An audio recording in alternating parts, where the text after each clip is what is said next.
We're back, heading into week 3. So a couple announcements before we get into last week's scores and then the following week, or tomorrow, I should say.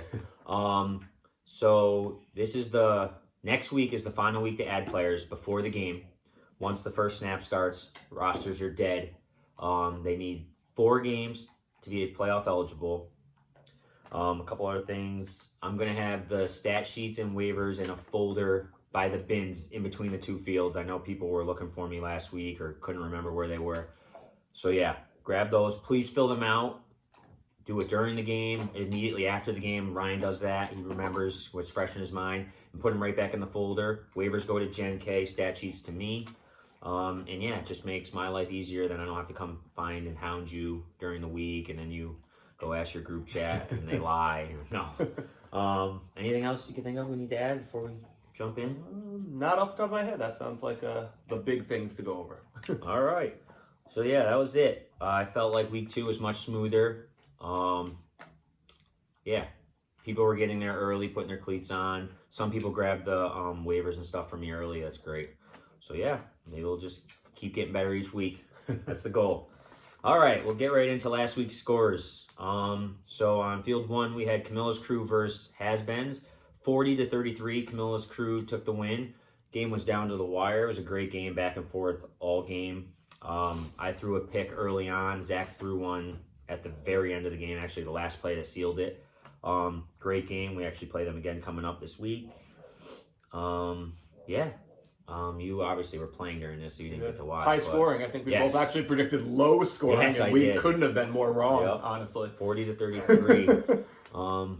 Yeah, I think other than the interceptions, I'm pretty sure we each scored every drive, maybe one stop each, but there wasn't much. Yeah, I would think so. Based off the scores, there just aren't that many possessions. So true. Who were the MVPs in that? MVPs were Ed Palmatier and Allie Sanders again, 2 weeks in a row for her. She actually started off the game with 2 quick touchdowns, got us up. They came back and scored both times, but they scored with guys as we were scoring with girls. And Allie actually played for the Has-Beens last season too, so that's a nice pickup for you and a big blow to them. Yes, I promised her at least multiple touchdowns in this game for that reason. And then Ed actually had the game-winning touchdown, the final one. He played great, sure-handed, and Anthony Crawford had the game-sealing interception. He played great. As a whole, we had some miscues in the back end of the secondary, but Ant did really good on JO one-on-one for the most part. All right, and then on the other field, we had, I'm going to call it an upset, especially by the score, a major upset. Yeah. We had Iguanas 47, Avengers 18. Yes, I said that right. 47-18. Greg obviously runs Iguanas and played in this game, so I'll just let him take over. Yeah, we had our whole team show up, and we played really well. Kate did a fantastic job at center, which I expect to say hopefully every single week. Savini was on point. 4 of our 5 wide receivers had at least 1 touchdown in the game. Avengers moved the ball on us. I mean, only 18 points makes it seem like they struggled, but they didn't. Ryan got them up and down the field the whole game. The big thing was 3, I don't even want to say red zone because they were actually in the end zone. 3 end zone interceptions. QW Miller had 2, one that he took all the way to the house. And Heather made a great read on one of Ryan's old underhand flips to Jen K. And she jumped right in front of him and took it right before the half because at that point we were up 2 scores. But they had a chance to score there, and it was their ball to start the second half. So that interception there was a momentum changer or momentum keeper, I guess. A huge interception. I do feel like it was a little bit closer than the score just because they were moving the ball. But offensively, we couldn't be stopped. And that was, I mean, you could tell 47 points. So. Yeah, people are talking about Savini. But I would say, I'll say it again, Kate, when you told me you picked her up, I didn't say it to you, but I was like, oh boy, that's a game changer because I know how much Sue helps my team, and it's the same with Kate on your team, and Savini can just chill back there. Yeah, I mean, and I could probably, every week we win, there's going to be the high likelihood that I could give it to Kate as female MVP. This week I went with Heather. She didn't have any sacks, but she did a great job of kind of moving Ryan in the direction we wanted him, especially on blitzes. And then that interception was huge. Yeah. And the male MVP went to Savini. I think he ended up with 5 passing touchdowns and a rushing touchdown. Only one interception, as long as you don't count the extra points where he was just handing out like candy. No, I just throw those up all the time. So we don't count those for definitely not.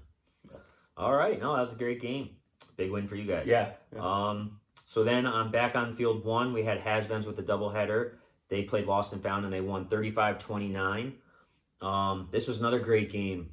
Lost and Found scored really late with a girl touchdown. Went for the onside play, which for those who don't know, under 2 minutes, if you're down and you score, or if you get the ball, you can do an onside play, which you get one play to get it past midfield. If you get it, you keep the ball and keep driving. If you don't, the other team gets it wherever you get stopped. Incomplete, then they get it right at the 5. Right at the 5, or if they intercept it, wherever they get it. So just keep that in mind. Yeah, in case. blitz and run are both live on that play. Yes. But it is a nice opportunity for a team to, get a chance to to win the game or tie the game. So yes, the MVPs for that game was Fogarty and Corrine Pro. I didn't watch this game closely. I was more watching the other game. But I know Fogarty had 3 touchdowns at least in my game, and I know he had multiple in this game because he didn't have any last week, and now he's got 5, so that makes sense. And I guess Corrine did a great job rushing, and I think she played a little center too, and she had a touchdown.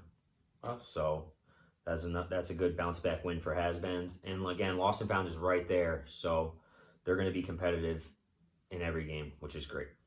And then on field 2 for the 4th and final game, we had Avengers 46 over Apocalypse 20. I'll start here just real quick, and I know you watched it pretty closely over there. The big news was CJ Tarver was in town, but he played maybe 2 plays and had to go to work, so he wasn't really there. So we didn't get to see the full Apocalypse team, but yeah, that's all I really. It was pretty close though. I mean, CJ wasn't there the whole time, but they had Prophet, Shoddy, Oz Murphy, Bizarro was there and had a couple catches. Demetrius Toon, Tyler Warble, I think was it Roble? Yeah, I think. That's They've got a really good roster, and honestly, watching this game, it felt a little bit closer than the score. Same thing though, Ryan was able to move Avengers up and down the field pretty well. And Prophet just had a couple mistakes, but the more and more he gets comfortable, the more and more dangerous that team's going to be. His girls were a lot better than I think I realized from the game we played. This week, yeah. The girl he's got rushing is pretty good. She had 2 sacks on Gen K. And then JoJo, I think is her name, also had another sack on top of that. Yeah, I think just like you said with Lost and Found, this is going to be a team who's going to be in it and could win any single week. Yeah, they're going to keep getting they're going to keep getting better for sure. So that's not a team you're going to want to see in the playoffs. Like you said, Prophet's just going to get better at quarterback, get more comfortable with it. So yeah, he's got plenty of weapons there too. So. The MVPs in this game were Dylan Thompson and Elena. Those make sense. Yeah, Dylan had a nice game against us too. He's a good player. He was a good pickup for Ryan's team. I saw he had at least one deep score, first down, just chucked it up, and he caught it in the end zone. But that's all I saw. But yeah, he seems to be a good player. So yeah, that was it for week 2. So now we're gonna go into week 3. Give our predictions like we always do. On field 1, we have Camilla's Crew versus Iguanas. Game of the week. The 2 unbeatens. Obviously, I'm going to pick Camilla's Crew. I think it's going to be a good game. I'm going to go with high scoring now, seeing how things have been playing out. I don't see us, shutting them down or anything. They're definitely going to get their points, and as will we. So it should be a good game, but I'm going to go Camilla's Crew here. Bye. 8 points. And high scoring. So I'll say 35 to whatever -8 is. Okay. I don't think that's that crazy. I would probably say almost the exact same thing, except I'm going to pick Iguanas. I think as long as our whole team is there, which as of right now, people were voting in, we should be able to put up points. And then, I don't think we're going to hold you to 18. Like somehow we got lucky to hold Ryan to 18, but, we just have to score score more than you. That's it. There's only got to be 1 point. You know, that's all we need. Definitely be a test. I know we're excited for that game. We feel pretty good after that win over Avengers. So if we can somehow pull off a win against you, we'll be, pretty pumped. Yeah. No, that's my Savini had such a good game last week. It's time for him to have his bad game. I'm hoping. So hopefully it's against us. So all right, and then on field 2, we have Has-Beens versus Avengers. Another great game. Equally could be game of the week. I'll let you pick this one first. Okay. I'm gonna go with Avengers. They bounced back against Apocalypse, which I think is good. Not that a bad game's really gonna stick in Ryan's mind for a whole week anyway, I don't think. Right. But just being able to get right back on the field with that doubleheader and win. They played week 1, didn't they? No. Has-Beens played Monstars.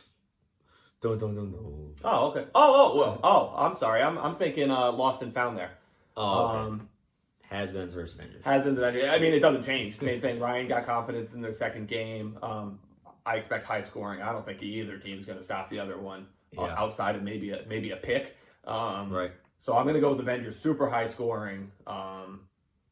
Just one costly interception could do it. So I'm going to give Ryan with the co-ed quarterback experience getting the win there. And Jen K. I'm actually going to go Has-Beens here. They made a good pickup just today. Corey Watts. Yeah, it's on the board, so it's not like it's private. Yeah. So with that addition, I'm assuming he's going to be there, and I'm going to go Has-Beens by like a point or two. They're just going to edge it out. Maybe they have the ball last. I don't think anyone on Avengers can really lock down J.O. if they need to get that score. That's true. Yeah. But again, they just played in the Super Bowl outdoors, so who knows? It's going to be a good game, but I'm just going to go Has-Beens to be different. And then on field 1 for game 2, Camilla's crew plays again against Has-Beens, which we just played last week. Great job, NK. Just kidding. I'm obviously going to pick my team. Last week we just talked about how close it was. I think it's going to be the same. Hopefully my team isn't too gassed, myself included. Hopefully they are. But yeah, I'm going to go Camilla's crew here. Same thing. If we were more than a week apart from the games, maybe I'd say Has-Beens, because I think talent-wise that they could easily win this game. But considering it's only been a week, there's not a ton of time for adjustments. I'm gonna stick with your team getting the win here. I think that Crawford Jo matchup is a good one for you guys because almost no one else in the league has somebody who can man Jo.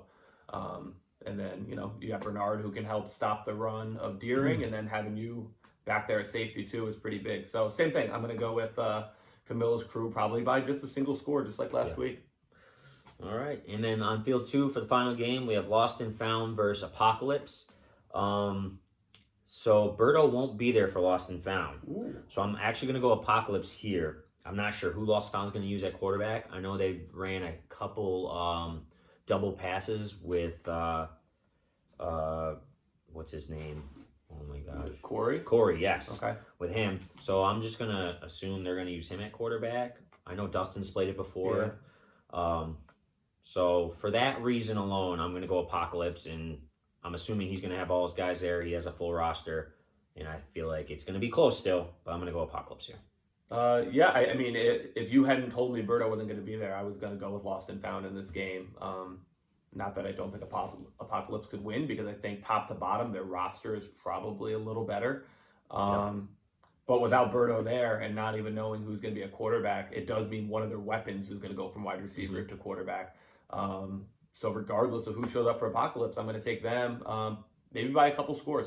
Berto's done a nice job for Lost and Found. He moves around. He buys time.